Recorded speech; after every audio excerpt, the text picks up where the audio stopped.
Where'd you throw that? Oh, hold on, I got you.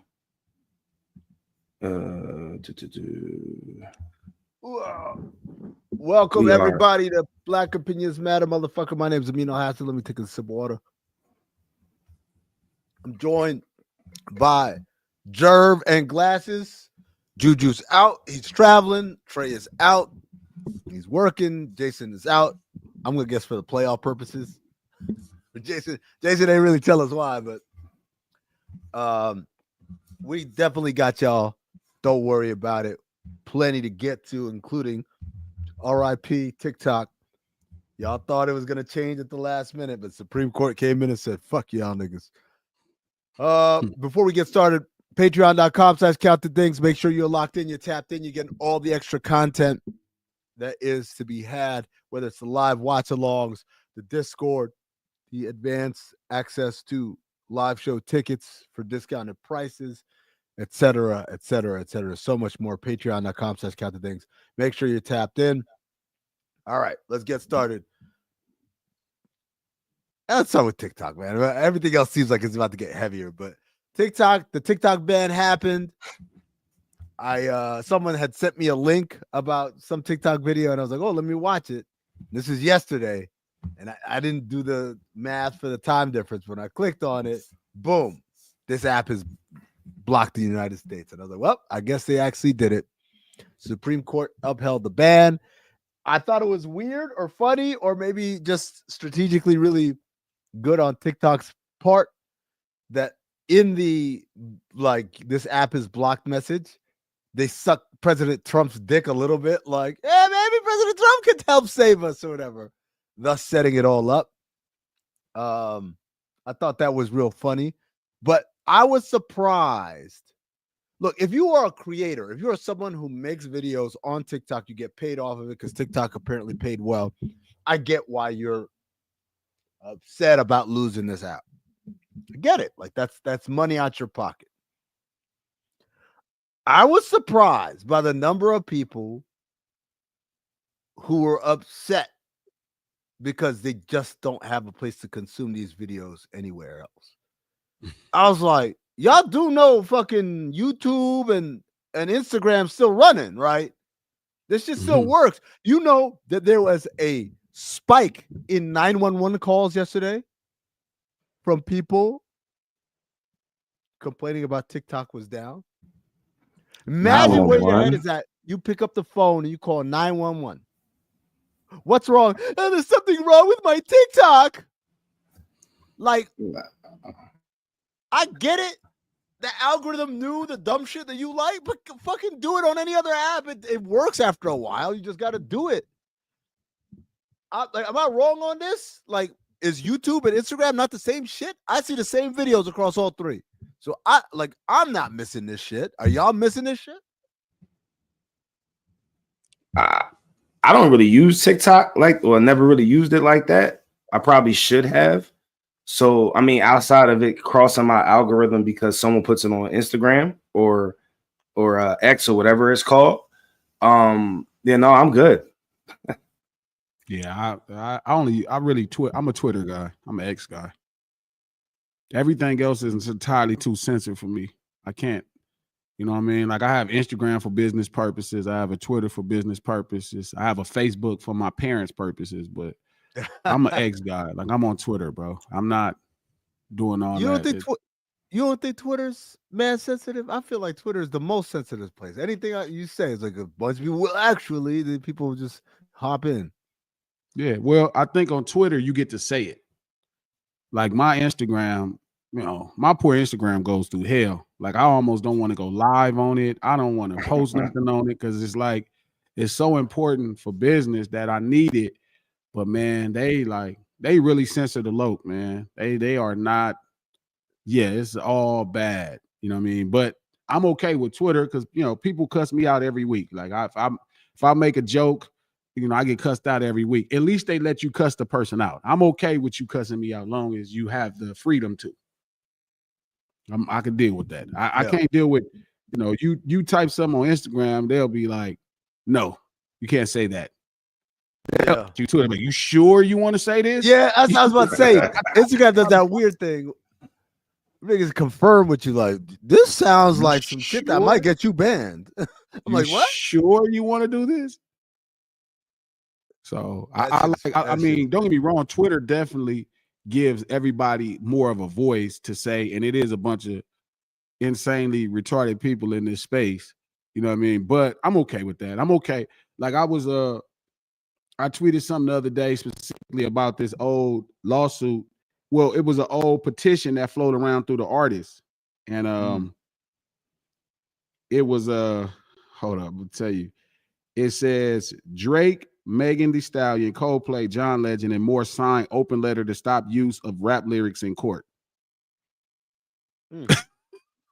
Irony. And then he just filed this defamation case where it's all about lyrics. And obviously, like, right, it's not meant to be like one for one, right? But it's meant to be like, yo, you was just a part of a petition 2-3 years ago.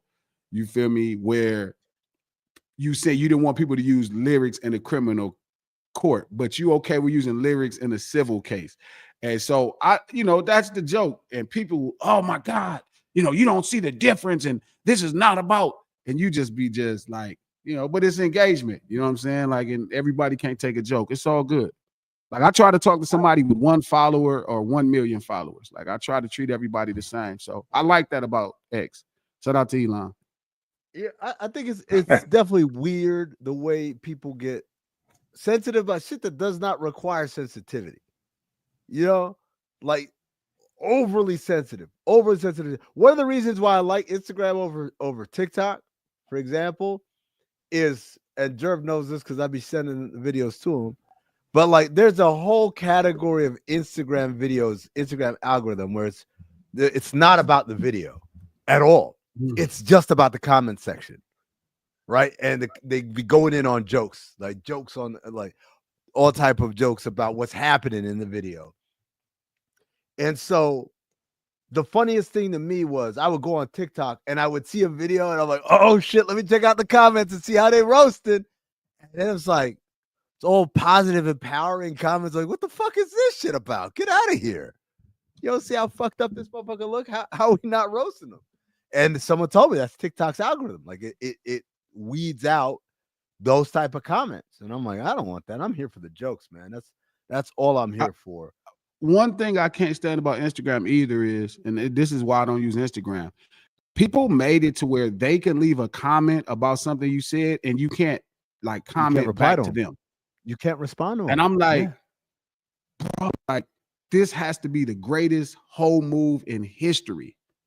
Like, you want the ability to say something to me, but then I can't say anything to you. Like, that is crazy. How lame you gotta be. And then we created this weird space where people think they're protecting their peace. It's like, no, you want to go around and throw a rock and hide your hand and have that ability. Yes. And I'm thorough. See, some people are petty, right? I'm thorough. I will DM you what I want to say to you. I respect that. I don't care about you. This could be a conversation with me and you, privately. You said, this is what I think about what you said to me. This is my opinion. I'll DM it. Feel me? I'll go to your comments and leave it on your comments. I will follow you on Twitter. I'll look at where you at on Twitter and tweet you what I thought about your comment in Instagram. I'm thorough. You go across platforms. You go across platforms. I will find you on Facebook, friend you, and message you what I had to say to you, because I'm going to make sure the job gets done. I'm thorough. See, now some dudes is girls, they petty. They just want to do it. I'm thorough. I'm going to make sure the job is done. My thing is, I look at all comments on social media, regardless of the platform. When it's someone you don't know, I look at it as, it's like when you're walking down the street and sometimes you get a homeless person who be yelling at you like, hey, like, can you spare some change? You say, no, sorry, I ain't got it. Like, well, that's why you ugly or whatever. I'm like, all right, like, have fun being homeless. Like that's my approach. Every once in a while, every once in a while, I'm like, shit, your crusty ass. I might say something back, but it's always in passing. the moment I stop and start to have a conversation, like you might be thinking in my mind, it's like you might be thinking like, oh yeah, I'm about to let this nigga have it. But the reality is the rest of the world just sees you arguing with somebody homeless, man. They kind of look crazy. So like I'm now the people, if I do know you, or if you're someone who has the capacity to hit me up and tell me something, but you're gonna do the victory lap because it's like you want the social currency of it, like, oh, I stood up. I'm like, but you didn't tell me directly. Then I do what you just described right there, Glasses. I'll DM, I'll text. I'm like, something you want to say? Because to me, that's the shit where I get annoyed because if you gave a on two levels, one, it's like, oh, I thought we were cool enough for you to tell me if you had a problem, but number two, if you really cared about this issue, you would have told me, even if you didn't like me. You would have been like, hey, man, I didn't appreciate you doing this, that, and the other. You wouldn't do this big kind of like public display shit other than for you want the people to be patting you on your back and tell you what a hero you are. So that shit bothers me. But like ultimately, 99% of this shit isn't serious to me. It's just whatever. Man, I press people with purpose over things they said to me on the internet. What's some shit? Give me an example. Not like the craziest shit, not like some mild shit. Just an example of middle of the road. Someone said this to me, and I've tracked them down. I mean, I don't track them down. God puts me in position to come across them. God puts them in position to come across me. You know what I mean? So like, there's specific. When I was in Atlanta last year, it's a funny blogger. And he left a comment that was kind of like, I could see he was calling himself trying to be tough, funny. Tough and funny don't work for me because like in real life, like I have made it a living of fighting tough guys. So like I'm really proficient at that. You know what I mean? So when I saw him I went to the what's the brothers 85 South, and I saw him in the lobby. And I was like, you recognize the dude? He knew who I was. Because he's a blogger. No, but you knew who it was because soon as I saw him. Got it. And I was like, hey, what's up with all that shit you were saying? This is what you said exactly. What did you mean by that? And you could tell. I think people see my name as Glasses, or they think because I'm like, or they listen to me and they be like, oh, Glasses could speak for itself. I'll be on the shenanigans too. Like it's not on purpose. It's just, upbringing. Upbringing makes me be on the shenanigans. So at that point now, I'm gonna see if you on the shenanigans in real life too. And if the energy is anything like I'm cool with you explaining yourself, but I knew what you meant. So then I'm gonna see if you're on the shenanigans, and then I'm gonna build with you right then and there. But I'm gonna let you see you're gonna feel the energy. And if I feel any bit of anything extra, we're gonna see that extra energy. You know what I mean? I think it's fair. I think you remember what they said? Remember what he said? No. Like originally, the original shit. No, because I don't remember because it had been like a year before that. But see, I don't forget. Like if you say something, if you not popular, I'm gonna remember your face and what you said.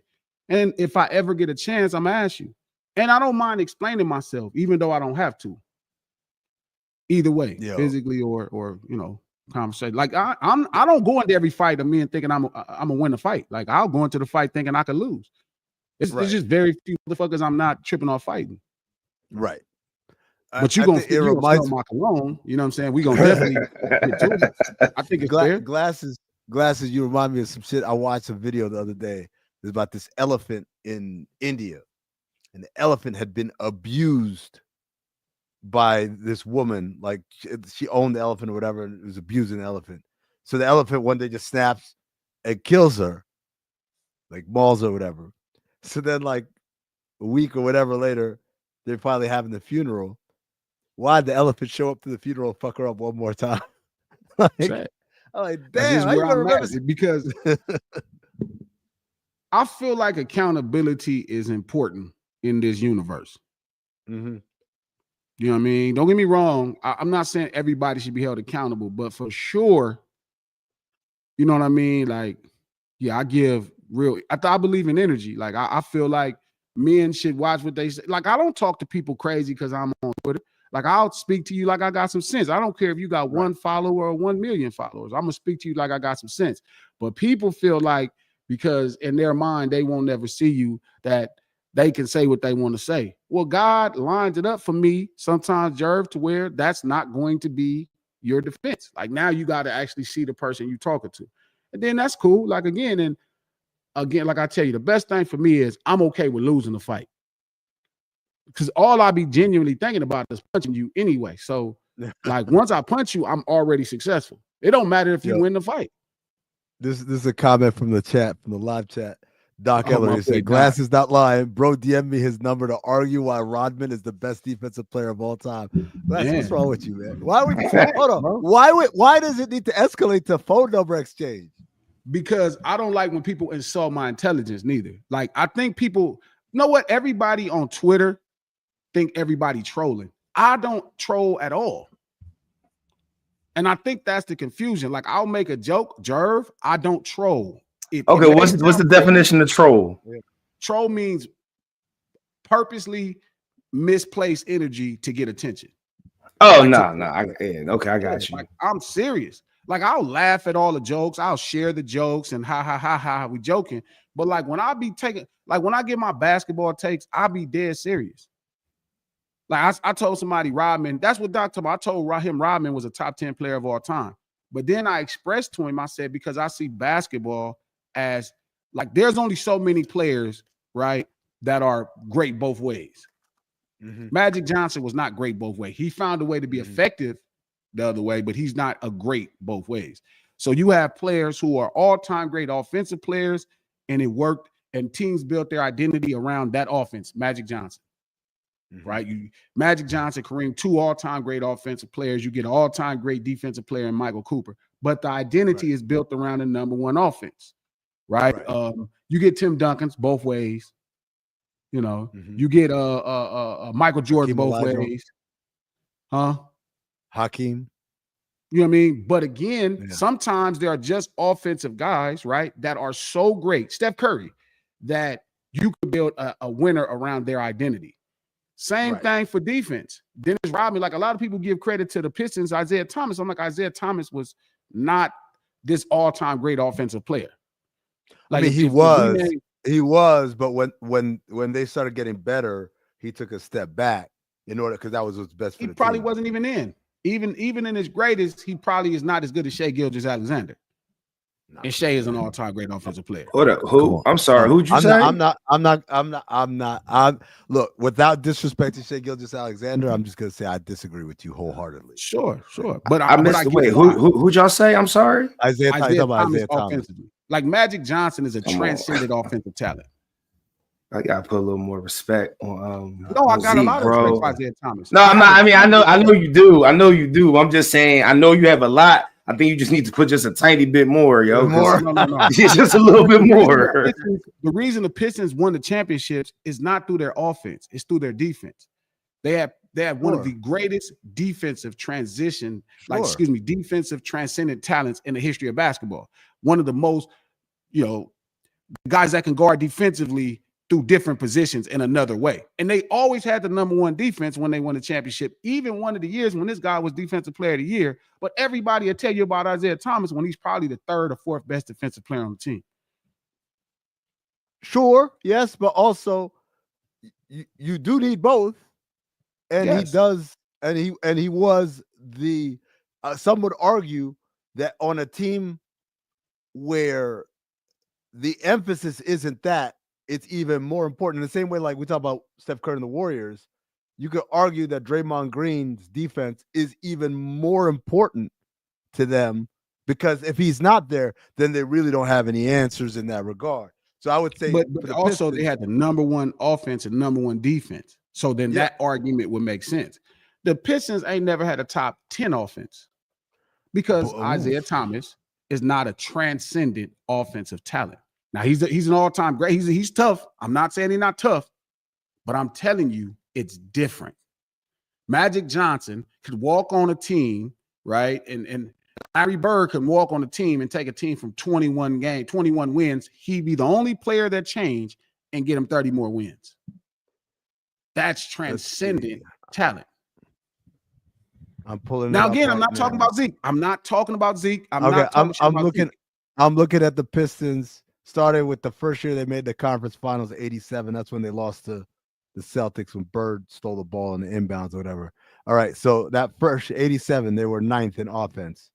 In 88, they were sixth in offense. They lost in the finals. In 89, they won in the finals, seventh on offense. In 90, they won in the finals, 11th on offense. So that's when the slippage started. And then 91, they lost in the conference finals to Jordan and the They go, Bulls. and They the defense were has 10th always on been offense. their calling card. So I've always thought, Yes, and no, no, remember their offense but was so, they offense struggled so bad. Like they ended up getting a guy that averaged 30 points in the NBA for 1 year, right? And made him 6-man to help their offense. so this is what I would say. I'm not denying to you that they were a defense first outfit. I'm saying when so much of the offense is reliant on this guy versus the defense, Rodman was excellent. You're right, transcendent, but they had other great defensive players too. So Totally. You have to the compliment it. burden Yeah, on you got him to wasn't as compliment large as it was for Isaiah. But That's it's not even a burden, right? Because that's how, right, basketball, in my theory, works is through identity. There's very few teams that have both way all-time greats. Like, that's what made the Warriors so special. Like, who has the number one offense and the number one defense? That just rarely happens in the history of basketball, right? The Showtime Lakers never had the number one defense. Even though, which I agree with you, I give a lot of credit to Michael Cooper. I think people say the big three is Magic and Kareem and James. I say it's Magic, Kareem, and Cooper. So I give credit to it, but I also understand identities. Right. I think the Lakers is a great example because it's like Worthy was an all-time great offensive player, but it's like y'all were good on offense. Like you just added. It's like someone who's got like 700 guns. Here's 701, and this might be a really nice gun, but you still got 700 other guns versus on defense. Like I said, to me, Cooper was so important because they didn't have so many defensive options. He also was a defensive player of the year, first team all defender for roughly a decade. And that just is not Isaiah Thomas's story. I mean, I'm just saying it's a fact. Not my opinion. I love Zeke. I'm a Showtime baby, so I love Zeke. I'm saying that he's not Magic Johnson. It's just it's a far. He's not Magic. No. Oh no, I don't think anyone said no. That's different. No. I'm saying it'll be like he's not Magic Johnson. He's not Steph Curry. He's not Russell. It's like a lot of better offensive guards than Isaiah Thomas. I'd rather have Isaiah Thomas. I'd rather have Zeke than Russell Westbrook. The Russell Westbrook. Like there's a lot of names you can start giving me, and I'll be like, I'd rather have Isaiah Thomas. Steph Curry, Magic Johnson. But I think it's because you look back on the success of the team, and I'm telling you, the success of the team is due mainly to the identity of them getting stops. I think Zeke was cold. I don't see when you put it like that, Glass, when you say the identity, it's based on identity, my identity team was getting stops. I agree. I'm not, when you say, oh, I'm just figuring the success, attaching the success to Isaiah Thomas. I don't agree with that. I look at the way Isaiah Thomas played. I look at what other people who played with him and against him say. I look at I'll give you a great example of this, right? When point guards come in this league right now, who's the guy that they model their game after? Like, hey, you want to play point guard the right way, like play Steph point Curry. guard. Steph Curry. Weird. Either Steph Curry or what's the other name? Who's still playing? Point He's still guard? active I don't know who. Chris Paul, right? Like that's what a lot. Yeah, like when guys are going through tape, like in the offseason of like how to run pick and roll on the side, how to run pick and roll when they go, like all those scenarios and shit, they watch CP3 tape. They watch CP3. Sure, they may he's not one like of the him best as a point person. guards I've ever seen. Right. Yeah, that's fair. So he's better than Zeke too. Steph Curry and CP3, both of those guys, you know what tape they watched when they came in? It was Steve Nash.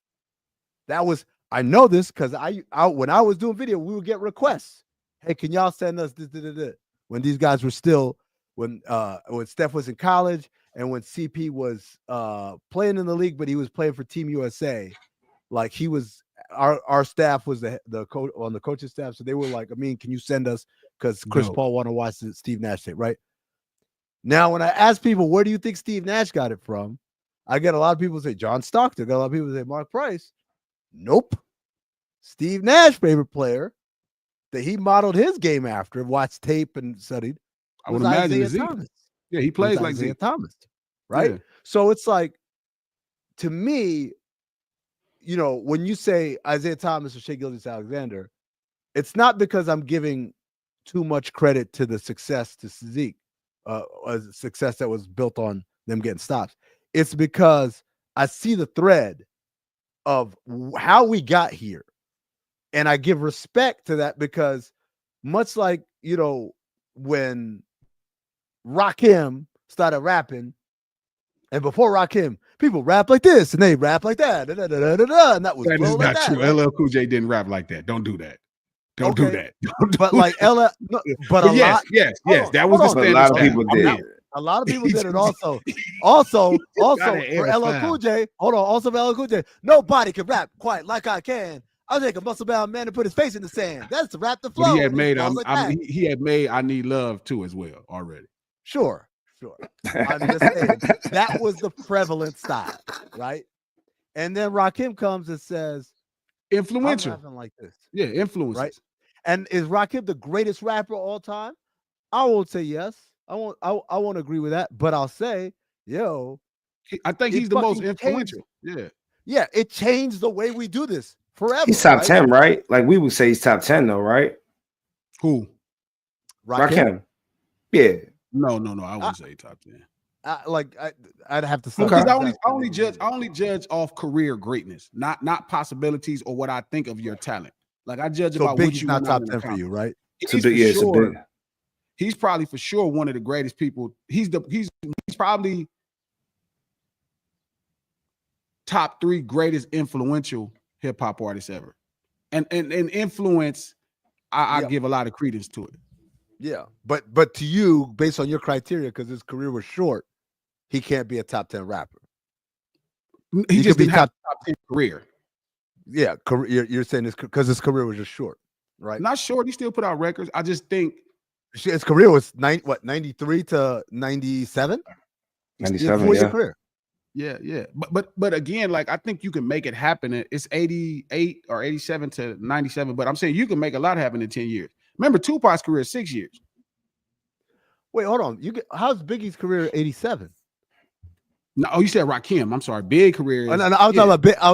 No. Rakim's career. I mean, technically, Rakim's career is still going. I know he put out a record a couple of years ago. Yeah. That's what I was saying. Okay, yeah. But like to me, Biggie was the example I was asking you because it's so short. Impact right? short. Impact with a short career. Yeah. You can impact with a short career. Tupac. Right. Remember, Tupac's career is 91 to 96. Yeah. Well, so with him, I extended a little bit because he had so much unreleased music that you still got some. Whereas Biggie, it's like he didn't have a lot of unreleased music. But I'm saying, even if you never got another, he didn't have any.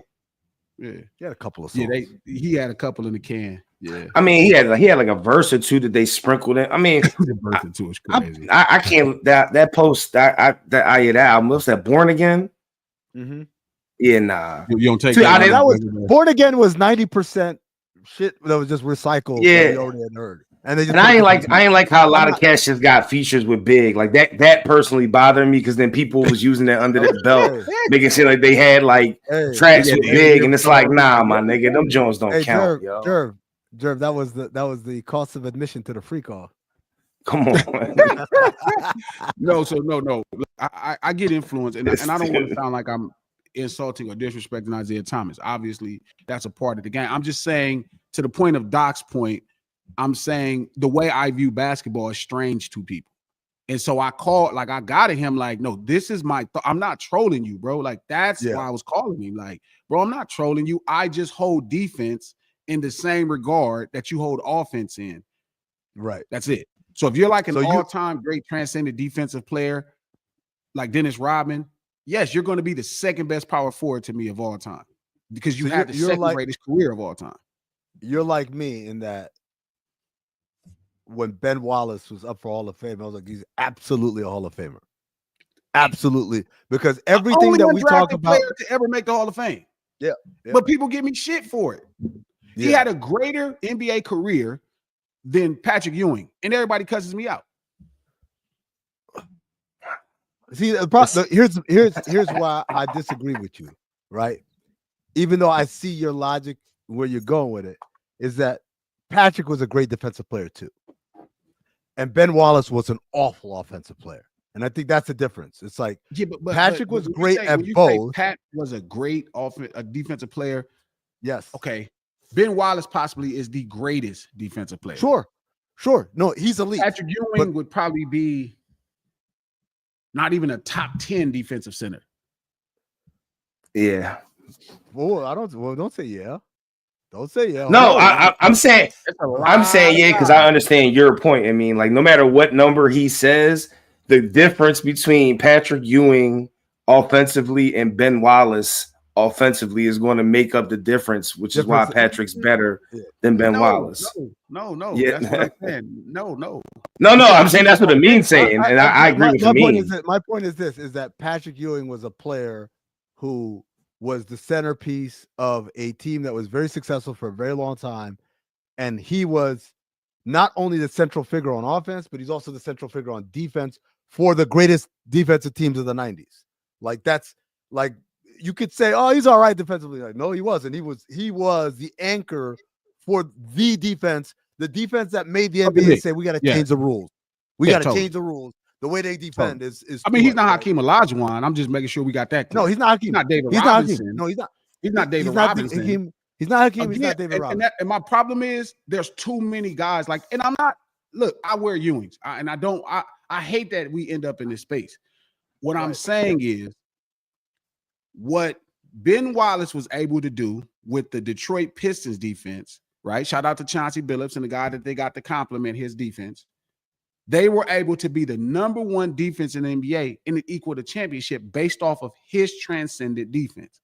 If you take him off, they're not a championship team. Now, Patrick Ewing they're not a playoff team without Patrick Ewing. Yeah. I'm not denying it. Again, it's really close, but I just had it here. I still wear Ewings to this day. Also, Ewing played, like, if people didn't want to say it at the time, he did not play on the talented teams. Like, neither did Hakeem Olajuwon. Sure, that's why he beat him. That was the difference. Neither one played on the talented team. To me, that was the purest NBA Finals ever in terms of superstar weighing, because it's like your supporting casts are very equal, and you guys play the same position and you guard each other. It's like, now what's the difference? Sam was. Sam was a rookie. Sam was a rookie. He wasn't. Okay, Sam was a rookie, man. Like, remember that team. Remember that team didn't have another Hall of Famer on it. Nope. Neither one of those teams had another All NBA player, all defensive. Was Mad Max on them Jones, or did he leave already? No, he was there. He was there. That's right. That was my guy.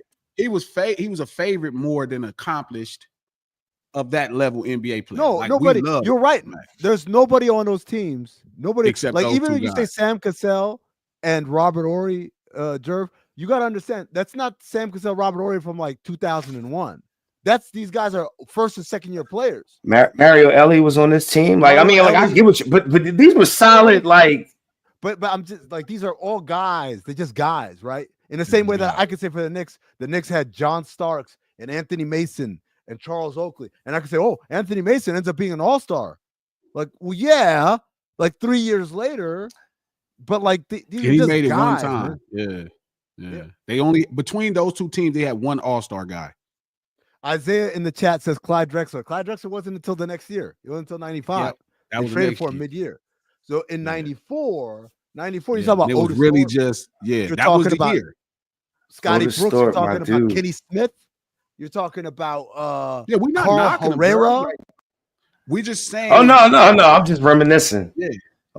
But I'm saying the reason they won is because Hakeem was better than Pat. Yes.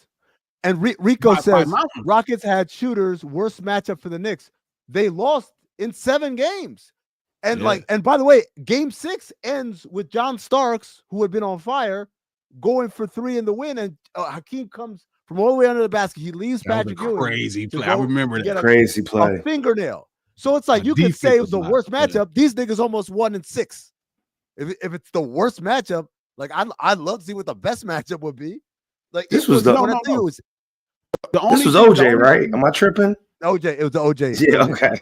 You know who else is like that in modern time? The Bucks. Bucks. Like who? Like the The Rockets. Bucks And won, like that Rockets. Who did the Bucks play for their championship? they played the Suns. They played the Phoenix Suns. They lost And the first 2 Suns had games. And then they Book, won 4 in a Chris row. Paul, Chris Paul, and who? DeAndre Ayton, Yeah, Mikal that was Bridges. that kind of matchup. Mikal Bridges. Suns were up. Suns were up in that series too. Was it Josh Okogie was the starting 4? Who's the starting 4 on that team? I'm tripping. Yeah, but anyway, the point I was We should making have was, Mikal Bridges. yeah, back to that before we get lost. I was just saying that's why I called him. I think people think that I'm trolling because I credit defensive players like I credit offensive players. So it's like that's why. So I called him to be like, hey, bro, this is what I'm saying. Like, this is the thought. Thorough. I appreciate the dedication. Yeah, I'm thorough if I'm Well, gonna have it. The starting 4 was Jay Crowder, by the way. That's who it was. I forgot about him. No, it was Jay Crowder. Yo, I would get so mad. I when think niggas would hit you're shots right. with him on 2K. That Bucks Ugh. Sun series might be the closest It's the thing. same kind of thing. Just a bunch of dudes out there. Yeah, it was Chris and Giannis against Chris Paul and Book. I want to ask you guys as we transition. Did you watch Dave Chappelle on his monologue on Yeah, Saturday I watched it Night this Live? morning. So that was funny. I went to New York on Wednesday because he did Radio City Music Hall, and I literally flew to New York just to watch that. And I got on a flight 5 a.m. and flew to Miami from there. And so there was a lot of stuff. I mean, almost everything he said on Saturday Night Live, he had said at Radio City. He obviously had a lot more stuff because it was like an hour long. But the thing that he didn't do, which I'm surprised because he did a lot of like wild shit at Radio City. He didn't do the end part where he talked about Jimmy Carter and about Jimmy Carter going to Israel and then say you want to go see the Palestinian settlements, and Israeli government tell we can't send you security, so went without security. Which he did that on Saturday Night Live, right? Yeah. Yeah, he did it on the Saturday Night Live. It was, and he draws a comparison between people who are displaced in the Palisades and people displaced in Palestine. And that was nice. It was. I mean, that's Dave Chappelle at his best, right? Like the smart writing and bringing it all together and humanizing shit.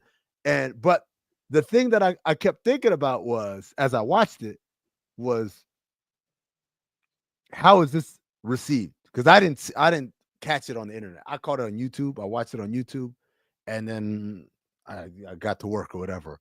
So did any of y'all see how people responded? Because I know whenever you bring up Palestine, people get kind of jittery around that. I don't know, but one thing I could tell you, bro, I don't really care. I don't really care what people think. I only really care about. Yeah, I thought it was brilliant. Yeah, I don't care what people think. I care that one of the things that Dave does, because Dave can do it, is because he has all the clout. You want to know how much clout Dave Chappelle has? He's the only comedian or performer that I've seen who smokes indoors. Like, I'm doing SNL. I'm gonna come out with a cigarette lit. I'm playing Radio City Music Hall. I'm gonna do it with a lit cigarette. Right? Smoke the stogie at the Wells Fargo. That's Dave Chappelle's ultimate. Like, you can't touch me in any way. I can do whatever you want me to play your building. You want me to play your show? This is how it happens. Otherwise, all right, I'm not gonna play, and it's your loss, not mine. So Dave has the full flexibility and power, and he uses it as he sees fit. When Dave is able to do his thing like that, though, I think it gives license to other comedians to be bold like that in a way that there's a lot of people who aren't comfortable right? They might say, "Damn, Dave, that's what's up," but then when they get on stage, they're gonna sanitize their stuff or whatever. And so I think him doing that and being able to do it on that venue on SNL, and it not being think piece written to death, because again, it's never going to be Dave who's hurt by it. Like all the people like, oh, I can't believe it, all the Twitter whining and blogging and stuff. Dave's fine. He'll play stadiums. He's gonna make a shit ton of money, and he'll say whatever the fuck he want, and his Netflix deal ain't never gonna run out, right? But it's the other comics that are like, if Dave catches a bunch of shit, shit, man, I don't want to do that. But if he doesn't, I'm sorry. Yeah, go ahead. I was gonna say I just Googled, right, just to see what was going on. Yeah. And the only stuff that I see is the stuff he said about like his comments about Trump. That seems to be what I mean, I'm not saying that's what there's not comments on X. But if he was getting roasted on X or whatever the case may be, or if there was a lot of backlash, that would be one of the headlines. Also, I would imagine. Well, let me ask Glasses this, because this all ties in, right? It was announced that the guys are going to play the inauguration, or a bunch of people, whatever, and Snoop and Nelly, and a lot of people are really upset. I think particularly at Snoop, not so much Nelly, which is funny to me. Like there's some people like, but like most of the online shit I've seen are people who are, I won't even say angry. They're like sad and disappointed and broken. And Dave said something that I kind of feel like, look, we're here. This dude's the president. He's going to be the president for the next 4 years. The time to stop that from happening is over, and we're here. And he said that Trump got to be everybody's president. Like you can't do it like you did last time. Stop dividing us. Like you got to be everybody's president, right? Even the people who didn't vote for you. And I kind of like, when I saw the Snoop news at first, like, oh man, don't do that. Then I'm like, it's not going to change anything. The guy's the president, right? And you're going to get compensated. You're going to get to say, I played an inauguration. Like, why am I mad at Snoop or pretending like this means that Snoop loves Trump or anything like that, when it's just the obvious? It's the opportunity to play inauguration, and you're going to get paid. And so, but I don't know if I'm basically giving up too easy, as one of my friends said. And I'm like, what, give up? It's over. The dude won. Like, there ain't no argument. So Glasses, from your perspective, like, how did you process that? The guys that took that gig, and do you see it as like, oh, this is an endorsement, or do you see it as, man, I'm able to take care of my family and I get to play an inauguration? When will I ever get that opportunity again? So for one time in my life, I'm gonna defend the public. Mm-hmm. They were more upset that Snoop said he spoke some black people in America's sentiment about what they felt about Trump initially. And he was saying, hey, if you guys do this was back in 2000, one of them, like 17 or 16, when Trump won that election. He was like, I want to see which one of you fools is finna go perform at his inaugural ball. He had a rant, like a good 30-second rant, talking crazy. Now, back then, I thought dog was crazy, you know what I'm saying, for even doing that rant, where it's like, all these presidents the same. I don't care if you did Barack's rant or, I don't care if you did Barack's, Biden's, all the presidents the same. You know what I mean? Like, whichever one is going to apologize, they have more in common with one another than they do with us. Yeah. So I think that was the public's thing, and that's what they're sharing.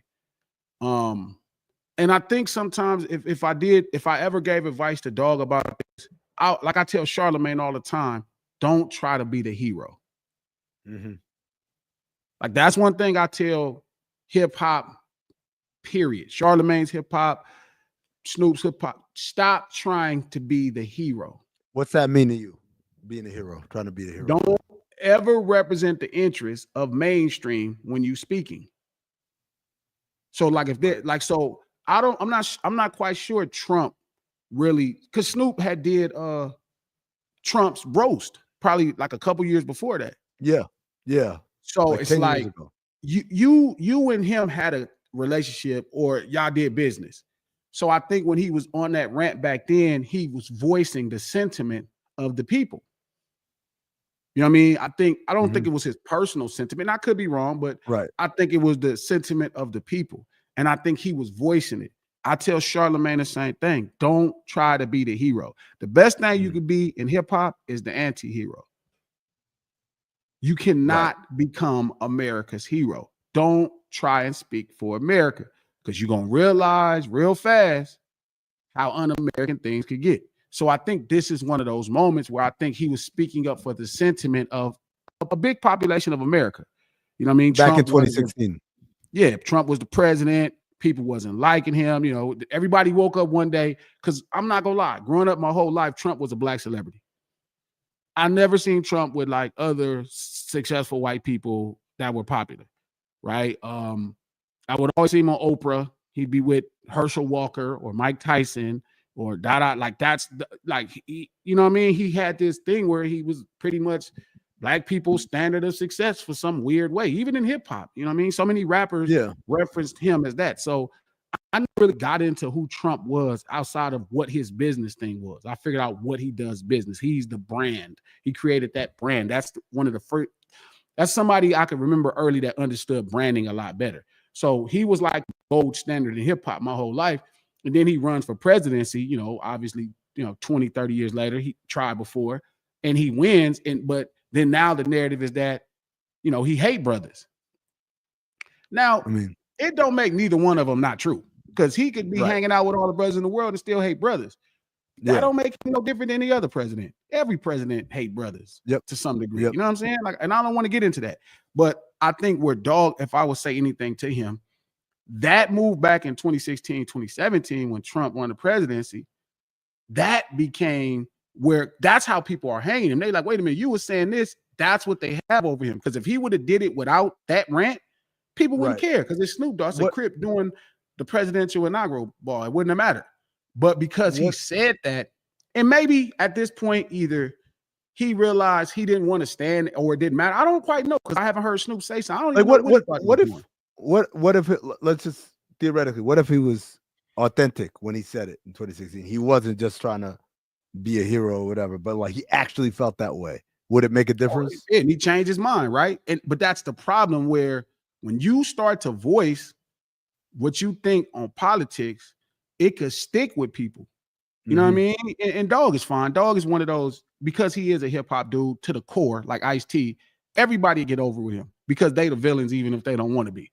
They could play the hero, but they the villains the whole time. Ice-T is still a villain right now. He cusses people off on Twitter every day, right? Every day. So again, it's like, I think being the hero, like, so when you voice how America feels, you know what I mean, or what you think America feels like, you will get yourself in a lot of trouble. So, maybe he changed his mind. Maybe he didn't know it was a Trump inaugural ball. I heard it was like some kind of crypto thing too. I don't know, because I didn't ask him. But I think where the public is mad is that he had this monologue about people supporting Trump and performing at his inaugural ball, and now he's doing it. That's their problem. I didn't know. And how do I feel about it is I just don't care. Like, I don't care. I think not one American president has apologized for slavery. Not one American president has said we need to repair the relationship with the greatest injustice that's happened in this country, for years and years and years. So I don't trust a president breathing air. You know what I mean? It don't make sense to me. Like, it's like you couldn't truly be about justice if you're not trying to right the greatest wrong in the history of America with the people that's still in America. That's how I feel. I think, like I said, I think they have more in common with each other than they do with us. I think that the American political system is designed to benefit the interests of the wealthy and the big corporations. I think, what you just said right there is like, no American president has ever apologized. Like, that's on purpose, man. That's not like, oh, I didn't even think about it. I forgot about it. It's like, no, they do this. It's on purpose. It's done this way, and it's been done this way, and it's going to continue to be done this way. And so I don't know, even though I don't think, I think Trump, number one, is is a someone who looks down on black people more so than whatever peer group he's in. Yeah, I definitely, I grew up in New York. Central Park 5 was some shit that happened when I was growing up. No, I read that and I saw that too. But that shit, like that shit is real. That's one of those things. That's him. Like, that's him also being the hero. You know, he was sure. voicing the like he was trying. So you're saying he was doing the cup in the ear and trying to in that Hogan. Version of the 80s. You know what I mean? Yeah, it's the like, Hulk Hogan, right? Don't try to think you better than us, bro. I hate when humans present themselves like they better than you. Trump did that back that time. That I listened to him talk about it. I listened to people talk. That was the sentiment of New York. Oh, you know, these guys did this. They wild out, you know, the misunderstanding of the youth. And then they said that they did it. And that's all the general public was hearing. And guess what? Now you take out an article, hey, you know, we should kill these guys. And now 30 years later, 40 years later, you look like a jackass because you was wrong. Yeah, but I mean, like he's got other shit all throughout, right? Like that's my thing. It's like there was never no point where like he had a redemption or changed his mind. Same for Biden. Same for Biden. Yeah, I would agree with that. I would agree with that too. And again, that's why I kind of sway away from politics. I have zero faith in a system that builds everything around justice, and none of them will right the greatest wrong in American history on American soil. You cannot tell me you're a good person. You can't tell me you're a good president. It's impossible. There's no president that could tell me they're a good president if they don't right. If this country is built on the concept of justice to right that wrong. That's Barack. That's every president. The country is built on protecting justice for certain people. That's what the country is built on. So I understand that. So I have zero respect because I'm not in this certain group of people. That's how I feel. That's all. That's where I'm at with it. So I don't really care what Dog, Nelly, none of them do. That's on them. But my boy Goder in the chat said they have more in common with each other, but I hate for one of our legends to be possibly look at my African American over there. Yo, that shit was crazy when Trump said that. There goes my African American. How do you go to a Trump rally? Like again, like no shade to Trump. I'm not shading Trump. I'm just saying. You know what I don't understand? I'll be perfectly honest. That is definitely an odd place to be at. I'm gonna tell you. Just because you know who else gonna be there, right? I mean, like just because you know who else gonna be there, like it's not even that. I'm gonna tell you right now. I'll never forget the first time I felt this. Right? Obviously, rallies and conventions and all this shit has been happening forever, right? And I've seen them on TV. Oh, they had he's gonna accept the nomination, whatever. I think it was 2004, and it was George W. Bush at the Republican National Convention. They just given his speech, and they cut to the crowd, and there were people crying. And I was like, there ain't no fucking way in hell. I might go to one of these shits just to see what it's about. There's no way in hell this shit is ever gonna move me to tears, right? And so I think more so than why would you go to a Trump rally, the shit that always blows my mind is why do these people ride so hard for this dude when it's obvious he don't give a fuck about you? And I'm not talking about black people. I'm talking about any person who's not a millionaire. Yeah, you gotta feel like that about every president. That's the only thing I dislike in the disingenuous. But to ride on, like you can vote, you can say, hey, we gotta get this person in office because I don't like the other person. But to ride that hard to the point of crying and like defending them even after they won the election, like what the fuck is the point? They do it for every president. It was us when Barack won. We were the crying people. That's different though. No, it's not different when it's you. It's not different. It is different. It's different. I'm gonna tell you why it's different. I'm gonna tell you why it's different. I know it sounds like it's different because it's me, but it's not. And by the way, I didn't cry or any of that shit. Me personally, I know you did. I understand why people did. Oh my god! Because two things. And everybody about two things. That's number different. One, no, it is not different. Number one, he was the first of his kind, right? Number two, the first who? Number two, and this is important, the first of his kind, a kind that they have made very clear they don't like that kind over there. So the fact that like, I was the whole time I was like, this nigga's not gonna win. I was that nigga. I was like, there ain't no way they gonna. I said, you know what I said? You remember the Chris Rock movie Head of State? Remember, like head of state, Sure. Chris Rock is running for president, and Bernie Mac is his brother. He gonna be his vice president.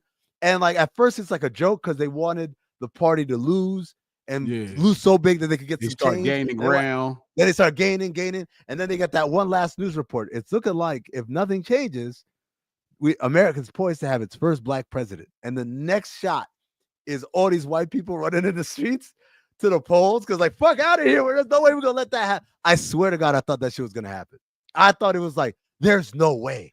There's no way. The moment it even looked like it's close, these white people are gonna come out so hard and so in force, they're gonna make sure this nigga never sees the White House. Well, he did, and he did it again in 2012. And so I thought maybe this shit done changed. No way, man. Like that's different. But that's how Blackwood would have felt if Kamala would have won. That's different. Yeah, they was so mad. They was talking about not giving vagina away because she didn't win. Y'all just can't stand a black woman. It was like, bro, I saw this. Forgive me, Barack, because I know Barack watches this, listens to this podcast, and watches this podcast. I know Barack. In the comments.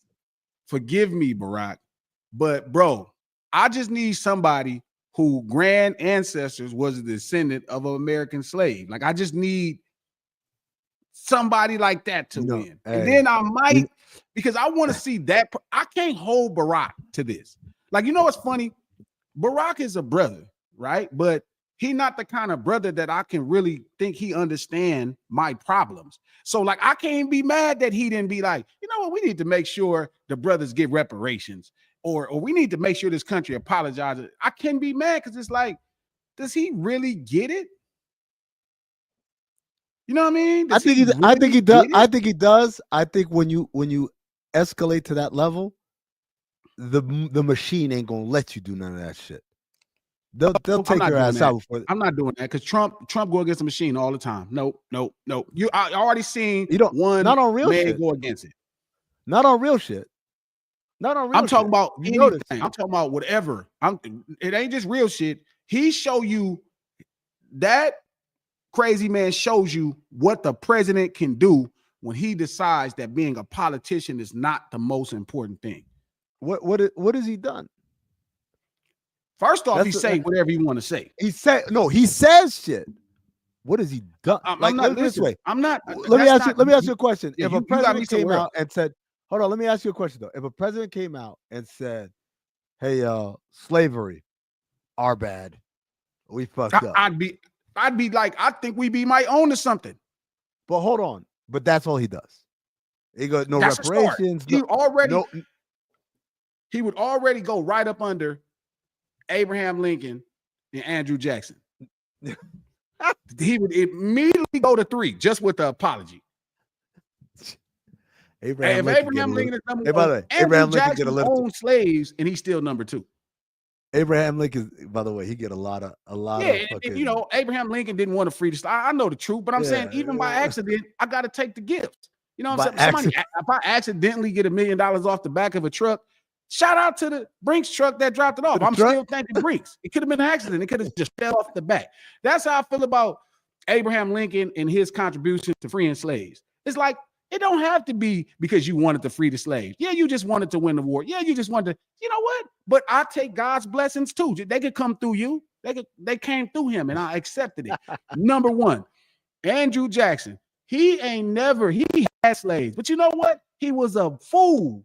He had a duel in the front yard and became the president. I can respect men. The thing about Trump is some bullshit, but you know what? He's some bullshit out loud. I can get down with that. Yeah, he a piece of shit. He's a piece of shit loud. Yeah. I look at presidents and I be like, just shake it up a little bit. You know, shake it up. You know what I mean? Like, don't try to. You know the flow of this country is not right. Shake it up. I can appreciate presidents again, but my list is only 1 and 2. Shit, that's it. Right, ain't no 3. If Trump comes out and be like, man, you know what? I'm going to apologize for this country. I'm sorry. Even if he don't give reparations, number 3. There it is, Donald Trump. You heard it. Can we start with I'm sorry? Hey, you know what? That's wrong. That's wrong. You know what? The way we did, y'all, like he already admitted we built the country. Yeah. It's my African Americans. That shit was crazy. It's my African Americans. You guys built this country. Okay. Trump is moving up. Trump is moving up. I never heard a white man say that. Even if you full of shit? Every president is full of shit. I know, but I'm saying, like, do you accept that being said, even if you know this person don't really believe it or mean it? I think he do believe it, but he too arrogant to realize that it's some fucked up shit. My point is, I don't know which president is a good or bad person. I'll tell you that. I don't think there's one that is.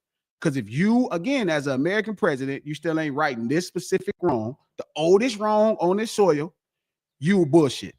If you're not speaking up on right this wrong, you're supposed to be like, hey, I'm trying to right this wrong, but they stopping me. You gotta shake it up for me because you know the way this country going is not right. Like it's not right spiritually. The soul of this country is still fractured. Like you have to fix it. So an apology is a start. Start right there. Hey, I'm sorry. Hey, you know what? All you people who built this, you people, you could even use you people. All you people that built this country, you ain't gotta even say black people. Just you people. I take, the most racist, you people. I'm sorry. I'm sorry that we did not pay y'all for building this. It's a start. I take it. You people is wild. Yo, that'd be fun. Bro. Hey, you niggers. Thank you. oh, come on. Hey, don't give us up. Last time you did that, I had to beep out a whole bunch of hard R's. Okay. So don't get us started, please. What if you went hard R's? Thank you, rappers. Hold up. Thank you, rappers, for building this. Yes, appreciate rappers, this country. Because that's the other word for the N-word, rappers. Thank you, rappers, for building this country. Naysayers. Thank you, naysayers. You know what, rappers, we apologize for having you build this country. You feel me? For free. It's like the beginning of Thuggish Ruggish Bone. It's like, we're not against rap. We're not against rappers. And the way he says rappers, I'm like, damn, you're saying another word there. You're saying another word there. You got it. Right, I want to get to this topic. You got to acknowledge wrong, and they don't do that. Yeah. Let me get to this last topic because we were supposed to talk about it last week and then we didn't, and then more shit happened. So I think this is good that we did it. But this Cam and Mace versus Jim Jones, man. It's one of those things where, like, in general, I feel like people are allowed to have their grievances, but sometimes I'm like, man, this is just uncomfortable for everybody. The Jim Jones shit where he talking all that shit, and then Cam and Mace came out with the supercut. All the times this nigga said Mace taught me how to rap. I felt like, man, you tell me this no shit that couldn't be handled behind closed doors.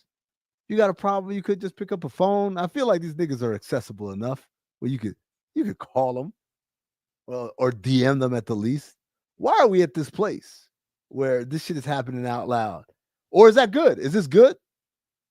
Is it good that this shit happens out loud? No, it hurts my feelings. All it does is just let me down. I just be let down, like looking at them rappers like my childhood was a fraud. I mean, it's like when Hulk Hogan came out and like used the N-word. It was like, bro, why? So is it just because it's Cam and Jimmy now? Is that what the problem is? Because I mean, they've been arguing. Because I mean, Mace and Jimmy was going at it for a minute. Like they've been talking shit about each other for a minute. Well, Mace hasn't said shit in a very long time, but you know what I mean? Like they've always been talking. Is it just because it's now like they've got these platforms and we're getting to see two Harlem niggas? But also, Jerv, I'm gonna tell you, I'm gonna be honest with you. I'm listening to Cam talk about Jimmy, and I was like, I didn't want to know this backstory, man. Like the whole yeah, man, you're from the Bronx. You're a fan. Cam, your grandma. You had the open house. One of my secret heroes, bro. Like Cam is like somebody like I feel is like a cultural phenomenon by himself. like when I grew up watching Cam, even before I understood hip hop, like I always knew he was special. And in listening to him now, man, the New York, the Harlem bleed off of him in such a unique way, Harlem maybe bleed. more than any other New Yorker I've ever saw. It's Harlem. You know what I mean? That's not New York. It's the way Harlem. Cam is, that's specifically. But I'm saying Harlem. Cam is more Harlem than Jay is Brooklyn. Like on the fly, on like just staring at it, right? Cam is more. Oh yeah, for like, sure. Like Cam is more Harlem than Nas is Queens. Like it's but Harlem is a much more noticeable thing. Sure, I would say.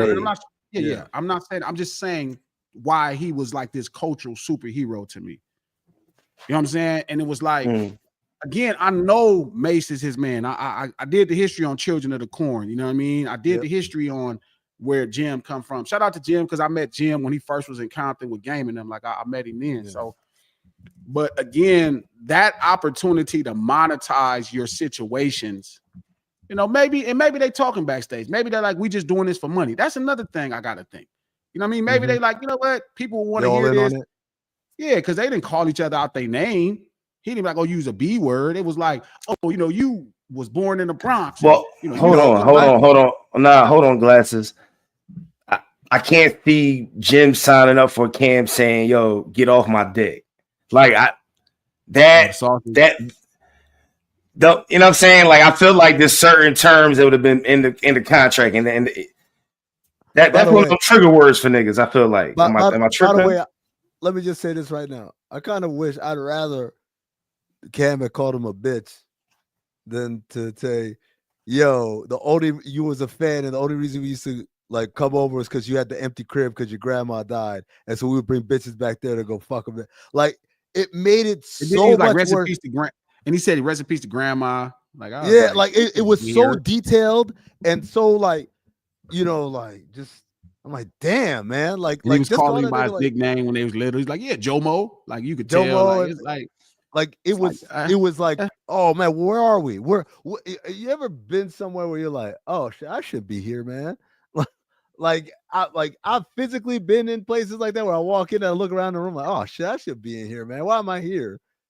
And like that was a feeling I had listening to this nigga talk. Like at first it's like, funny. And then I'm like, oh shit, man, this thing is really he coming with some deep fucking receipts to the point where like, I don't know if I should have known. But he did this 10 years ago. Outside of say he wasn't from Harlem.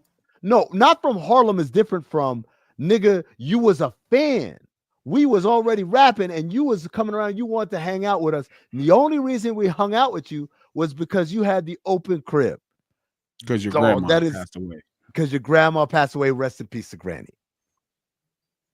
And then Mace taught you how to rap. We let you hang around. And I'm gonna tell you what the worst part was. I actually was happy about that. No, I thought it was the worst part. Oh, that's the cool. Mace taught Jim how to rap. That was tight. Yeah, I don't understand how that's the diss. Hold on. The worst part for me is that Cam did it and did it like the nice way. He's like, man, and you was cool. I'm not gonna front. You was cool, but you was a fan, but you were cool, and that's why we let you hang around. And I was like, I would rather him just say, yo, you was mad annoying, get away from me, whatever. Like, yo, it's you know what remind me of when Eddie Murphy in Raw was talking about Mike Tyson whooping nigga ass, and then at the end of the fight, he kissed him. And it's like, yeah, if Mike Tyson did that to me, we're gonna have to fight all over again. Like, you can whoop my ass. Don't kiss me on my head like that. It was that level of niceness in it that made it to me somehow way more disrespectful had it just been straight disrespect, if that makes sense. Oh yeah. There was a very how you say a Harlem vibe to the shit. Like if you like I like to me, I guess I'm like this is just where it's at now, right? Because of the access to everything that we have. It's just two Harlem niggas with platforms that are showing Harlem shit. Like Harlem niggas talk shit. Like we're watching what happens when this ain't no different. It's just public than if back in the day when you and your homie would talk shit about each other and one of them goes a little too far. And now it's like, oh, all right, we went there. So fuck it. I'm going to talk about this shit. But that's different. There's a difference between we talking shit and we talking shit for an audience of how many. Oh, but yeah, but that's 2025. Like that's just where we're at now. This is what happens. This is the norm. Wake up. They'll make up. There'll be a Dipset reunion or something, and like you know what I'm saying, like. I mean, look, at the end of the day, if that's how they, who am I to argue with a bunch of three, for sure 2 legends. You know what I mean? Him ain't a legend yet. He'll be a legend. Who am I to get in that stuff? I just wish that, they would just get on the phone and figure it out. Okay, y'all monetized it. We watched all the content. Now, please, y'all get a phone, you feel me, and give us a song. Like a song with Jim, Mason, Cam would be better than that. Yeah. That would be better right now. Yeah, absolutely. I don't know if I want to hear. That, you know what I mean? But again, who am I? Cam is somebody like, man, Cam is just, like I told you, like he just oozes New York in a way that I really love. Mace is somebody like, first time I heard him rap, like, I was in love. He irritates the shit out of me how he try to act like a victim with Puff. I hate that. But, he's somebody, the first day I heard he rap on that 112, I was in. But he was one of the first people who was, he was talking shit about Puff like in 99. Yeah, and I never liked that. I never liked that. I don't like that to this day. But I fell in love with his style and who he was the first day where I saw him on that 112 remix. And Jim is somebody I met and really saw him get it the hard way. You know what I mean? Like come way to Compton, connect with other brothers. He got his first hit record. He came out here. Him and Gang got together. They made a gold record. He gave Game his first record. You know what I mean? Then he gets Fly High. So to watch brothers that come from them same backgrounds, and to realize it's like when I found out Domino taught Snoop how to write a rap. Domino, for real? You know what I mean? Yeah. So it's like to know that Jim, who is constantly getting better as a hip hop artist, you feel me? Like Mace, this really nice, dope ass MC taught him how to rap. You know what I'm saying? Like that was dope. Like, so that's the only thing I kept in the story. I didn't really keep the rest of it. I didn't really care if he was knocking, shout out to Cam. Like, I didn't care if he would have, like, that's the only thing I took from it. Damn, Mace taught Jim how to rap. That's fire. Then Jim drops a freestyle the next day, like he's dropped a song here in the studio. He wearing all the pink and, like that's the only thing I really cared about. You know what I mean? So, that's dope though that culture could be so influential to some nigga Wade that grew up in Compton and watched his whole life. Like I cared. I was like, I had to go back and watch the interview with the Justin LeBoy thing, and I had to watch the cams. I'm like, these 3 niggas is from around the corner from each other. Why the hell do I care? There's 3. I'm sure there's way more, but 3 places that come to my mind when I always remember like how small it is. Harlem, Queensbridge, right? Like, and Detroit. And I bring Detroit up because I watched, remember, Jerv, we did this episode years and years ago about the origins of Motown, the record label.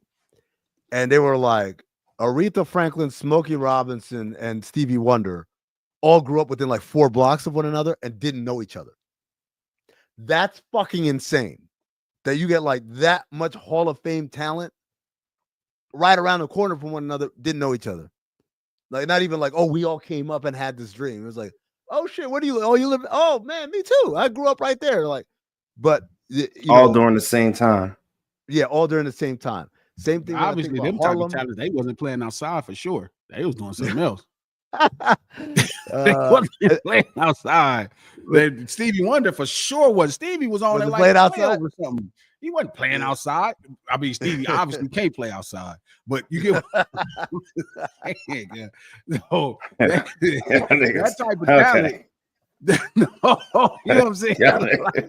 Yeah, look, homie, we're not gonna go there today. We're not about to. That seems like a good ending place. You know what I'm saying, though? No, obviously he was. Man. Oh man, just leave it there. Just leave it there. Thank you for joining us for Black Opinions Matter. Thank you, Glasses. Thank you, Jerv. Everyone will be back next week. Remember patreon.com/count the things. Make sure you're tapped in over there. Until next time, stay black, motherfuckers. This nigga said Stevie.